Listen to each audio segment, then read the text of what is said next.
Stay tuned for the Joan Quinn Profiles. As an editor for Andy Warhol's Interview, the Los Angeles Herald-Examiner, LA Style, and Detour magazines, Joan covered the social set, the Hollywood hotshots, the international art scene, the mysteries of food, the excitement of travel, and the fabulous world of fashion. Joan continues to find creative people on the cutting edge who make things happen. Here's Joan Agajanian Quinn. Hi, I'm Joan Agajanian Quinn, and welcome to the Joan Quinn Profiles. In the studio with us is David Pevsner and Victoria Rowell. David Pevsner is one of those actors who can do anything. He's been on Broadway and Fiddler in the Roof. He's worked across the country with national tours. He's done off-Broadway. He did Rags. He's played every kind of doctor there is on soaps. Oh, yeah. Yeah, every kind of actor. Tell me I have a doctor face. Is that it? You have the doctor face? That's what they say. But the best thing in your bio was this kind of blurb about you're very good in musicals and nudity. Yeah, just go right for it, huh? What is that? Well, no. I think what it says in my bio is that I've started writing songs, and I wrote some songs for this infamous little show here called Naked Boy Singing, which actually just closed here. And going to New York. It opened in New York, and it had just gotten the really nicest reviews, and it's doing very well there. But my joke about it was that I did a show called Party in New York City. I was in the original cast of that, which, you know, I had to be naked for.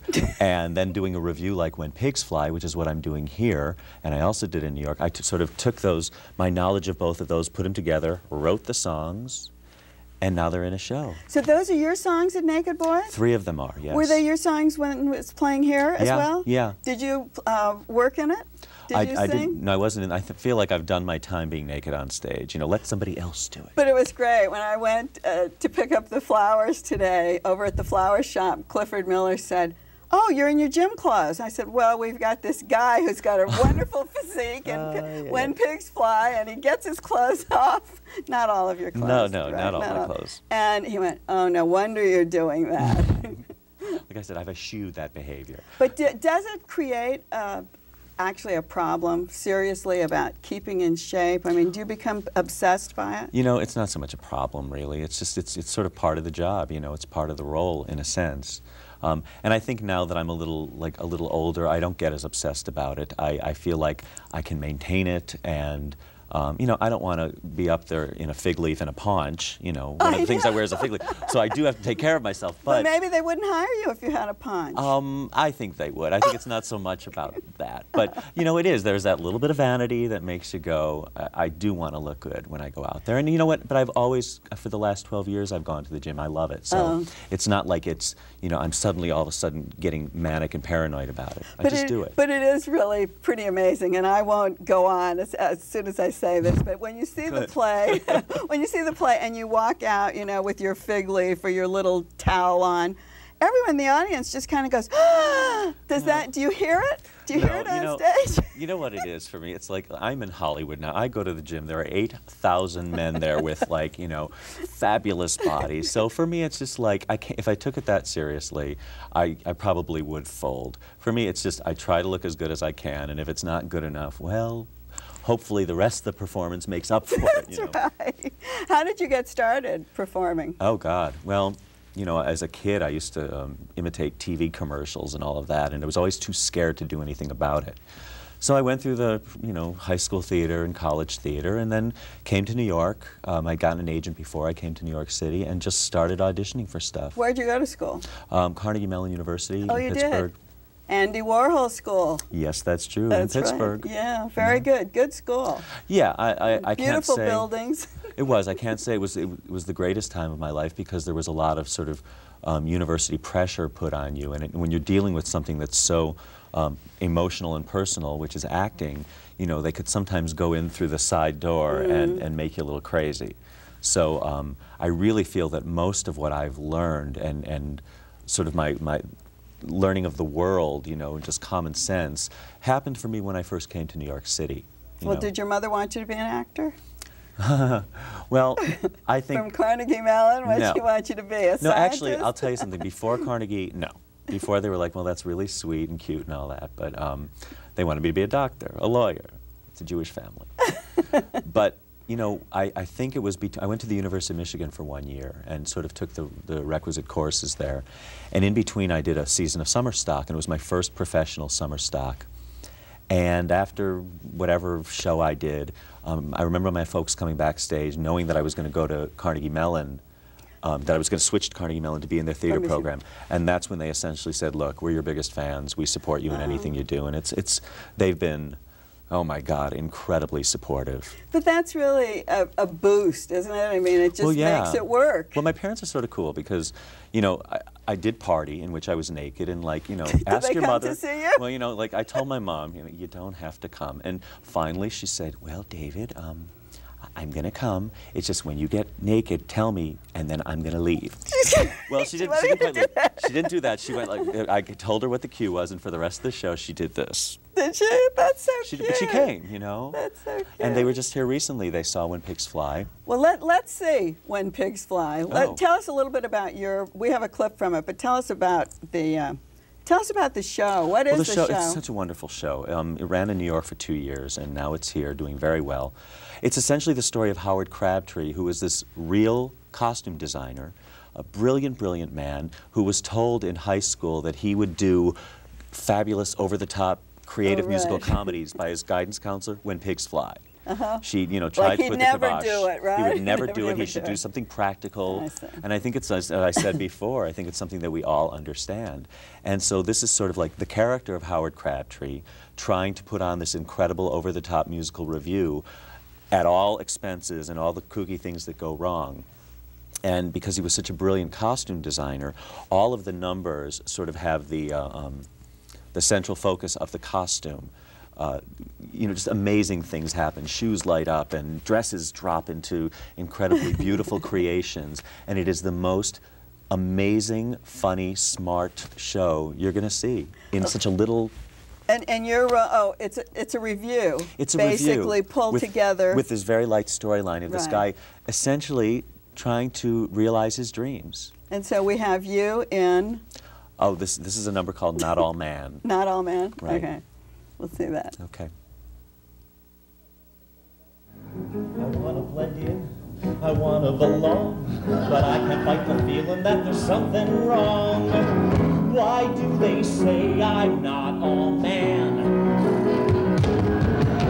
I want to run wild and roll in the hay, but there's a little part of me that's saying nay. Why do they say I'm not all man?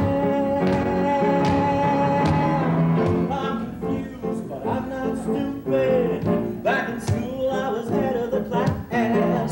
Still it's hard to stay clear-headed when you feel like a horse's ass. I got muscles to burn, a stately physique. You must admit my silhouette is classic Greek. Why do they say I'm not all man? They can't say you're not a man. Oh. See, the whole idea of that is it starts out behind a wall, and he sings about how he doesn't understand why the guys don't pay attention to him, and, you know, he sort of holds himself together, and he comes out from the wall, and he's a centaur. He's never looked behind him. He doesn't know why this is happening. Who's behind you? That's actually the Howard character. And so in the next scene, he comes out and talks to the audience wearing the purple bottoms of the pants. It's very clever. It's such a funny show. So each thing kind of like works into the other. It does. It's a very intricately woven piece. You talked about being a writer. You've written my little silly songs for naked boys, but that are on stage. That's very good. What else do you write? Well, I've written a screenplay that actually I submitted to the Outfest screenwriting competition here. The Outfest is the big gay and lesbian film festival, and tied for third, which was sort of cool. Oh, good. So I'm on this journey now to get it to producers and directors and get it made. You know, it's a whole fantastic journey I've been on. Do you write parts for yourself when you do this? Yeah, absolutely. Actually, in my second one, the first one I sort of geared very much towards like the theater people that I know, but in the second one I sort of have more like, you know, film and TV people in mind for these roles, because, you know, to get anything made you really sort of have to have some names attached. Right. But there's that, and I've written a storybook for adults that's all written in rhyme. I've sort of touched on a lot of things, and I just really enjoy it. Do you think this will be your final No. goal? Oh, writing? Yeah. No. You know, I have been acting for 17 years, and I intend to continue doing it. I've done so much musical work in my life, but I've recently, over the last few years, started doing more plays and a little bit of TV, a little bit of film. So, you know, it's like there's just so much to do. Will you stay in Los Angeles or New York? I think ideally, down the line, I'd like to be bi-coastal. But for right now, you know, I feel like I'm in the absolute right place. I love having the show, because I did it in New York for 2 years, and I just loved being a part of it there. When you did it in New York, were you living in New York? I mean, Yeah. was that your primary residence? That's where I had been. So are you just kind of camping out right now? I sort of am, you know. Do you want to go back? If you see me with my bags, you know, walking down the street, you know, wave, say hi. David, come stay with us. You know, I'm in no hurry to go back, you know. A lot of what I want to do right now, project-wise, is out here, and as a writer, you know, you can write anywhere. That's but I'm having a good time out here. good, and we want you to stay here. Well, thank you. We want you to stay, and good luck in you. When Pigs Fly, Yes. and everything else. I know we're going to be seeing your face everywhere. Well, I hope so. So Thank you. Thank you very much for being with nice us. meeting you. Bye. Don't go away, because we'll be right back with actress Victoria Rowell.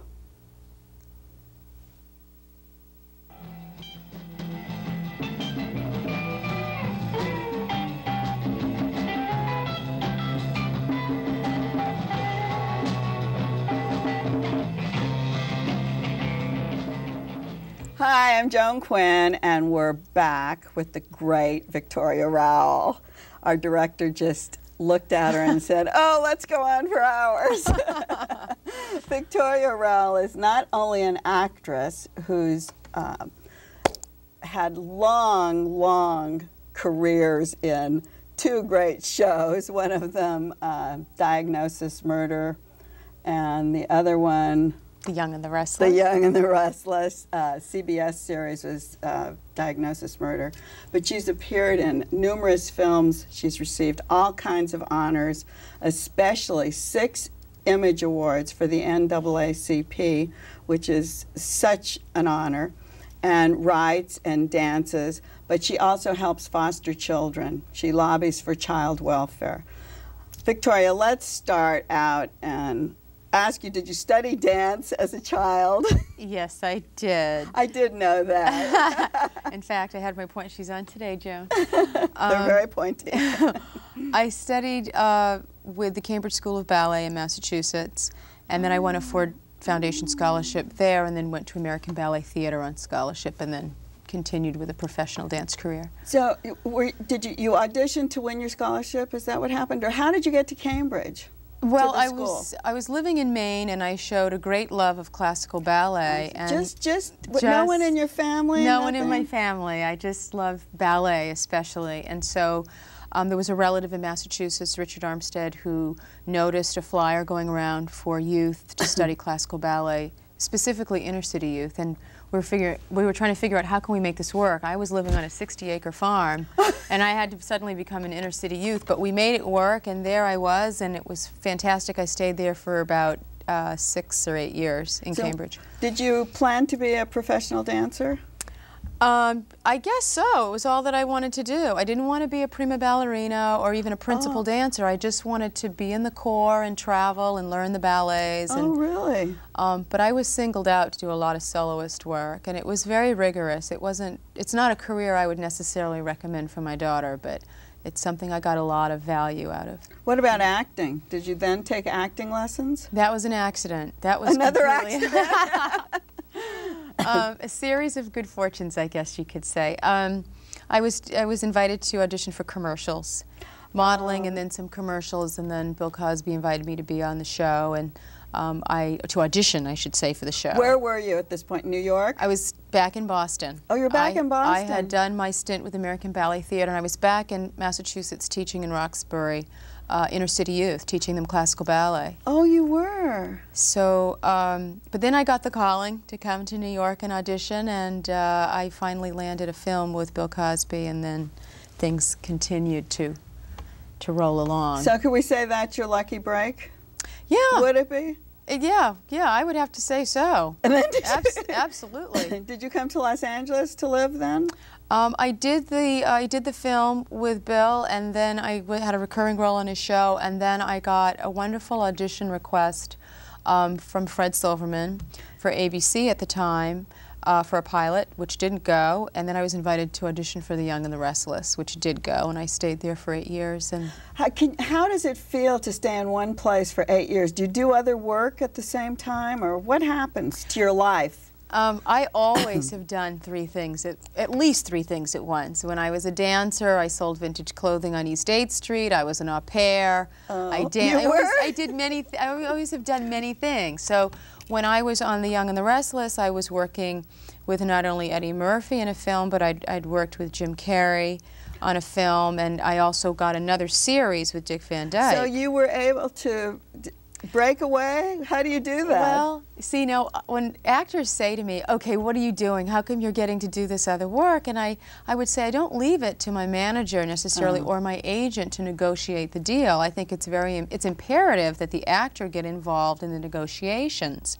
And I would do this, and I would convince the producers on both sides that I would be able to handle the workload. And so I did both Diagnosis Murder and Young and the Restless simultaneously for almost 6 years. Oh, you did them both? I just recently have taken a leave of absence from Young and the Restless. Oh, I didn't realize they were overlapping. Oh, yes. I would do the soap in the morning and then drive to the next set and do Diagnosis Murder. Well, are you afraid to work hard?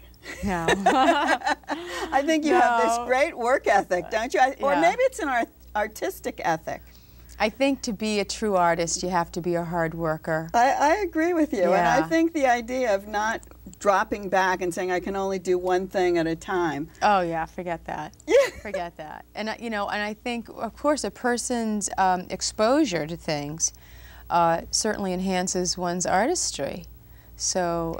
So then you took a leave from one series and you stayed with the CBS series, which yes, you're doing now. Diagnosis Murder. Which is you've gotten all kinds of nominations, Emmy nominations.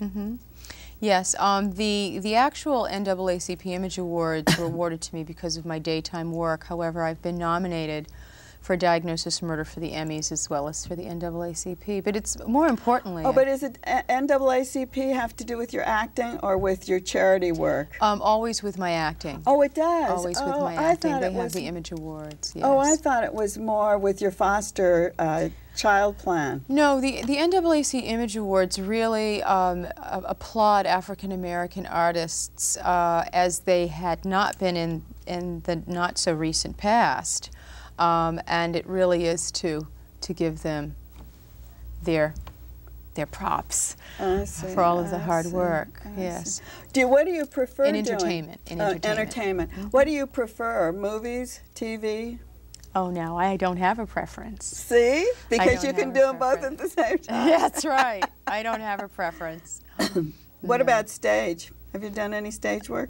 You know, Joan, the stage that I've done has been classical ballet. And I tell you, the most intimidating thing I've ever done was double pirouette and point. I don't have a big zest for doing theater. However, I think I'd like to try it.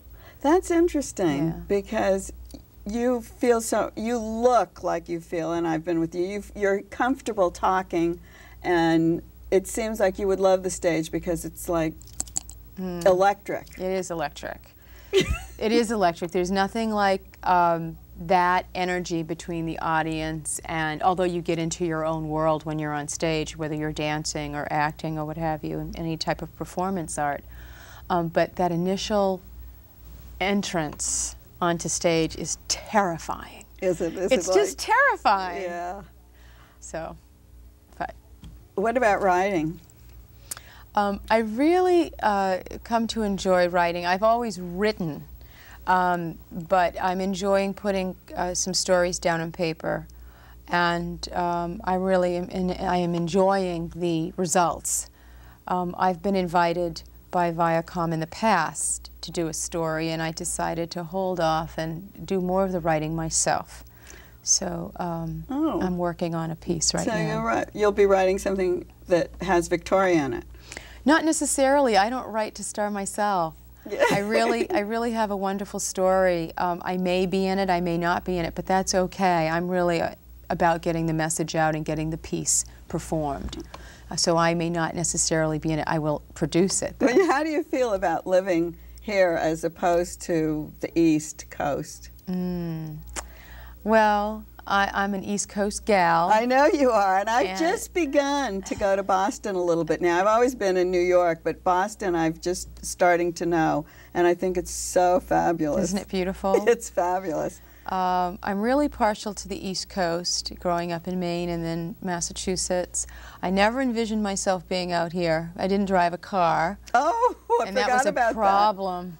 But actually, Massachusetts, don't you have to drive a car there? Taxi, subway, it's a real hub city. You can take the train everywhere. You don't need a car. You did use all you did. And I was in New York City. No one drives in New York City. No, that I know, but in Boston I always feel like you could use a car. Well, I wasn't old enough to drive when I left. Oh, but when I went to New York, you hail a cab everywhere. Right. When I came here and I had, a rude awakening, and so I learned to drive. And now? I drive a I drive a 1955 Thunderbird. 2 cars at one time, so you can get to 3 jobs at one time. Well, no, but... Let's talk about your foster children's positive plan. That's right. How did you choose that name, Positive Plan? Well, the work is positive, and it is for foster children, and it's an uplifting title because there is so much negativity attached to foster care. In light of the recent devastation, there have been 10 deaths in the last 2 months of foster children. So I chose this title because it's uplifting in a world that tends not to be so positive. Those studies are really horrible to read, and the idea that you're working with foster homes, be it 1 or 10 or 15, gives that assurance, gives me a type of assurance that those people at least are being watched over and other people around that group. It really does filter out. What do you do with that, with the foundation? Your foundation? Well, the Rowell Foster Children's Positive Plan's primary interests are placing foster children in art schools, fine art schools, predominantly classical ballet, because that's where I hail from as a former foster child. And we have... as a former foster child? Yes. You were in a foster home? Mm-hmm. Yeah. Oh, no wonder it's so close to you. What a wonderful thing to do. That's great. Yeah. So you do know both sides of it, and being a dancer? Right, made sense. It was very anchoring for me. So go on, I'm sorry. No, that's I didn't okay. know. So we have children in Massachusetts as well as here in California, and I get the various commissioners involved, and as much of the politicians who are involved. Nancy Daly's very involved, and Dick Reardon, and a number of people, former Senator Diane Watson, so and so forth and so on. Pulled in people from the city. Oh, absolutely. Los There's no Angeles other City, way. Mayor. Washington, D.C. That's what I thought. You Absolutely. went back to lobby in Washington as well. Yes. I've lobbied recently with, I'm a national spokesperson for Casey Family Services, for a new proposal that the President has put forth to allocate millions of dollars over the next 5 years, about $170 million, for emancipated foster youth. Which means? 18 years old, you're out on your tail. And so this money goes to help the ones who are out? Who are out because they have no resources and no medical. What happens to them?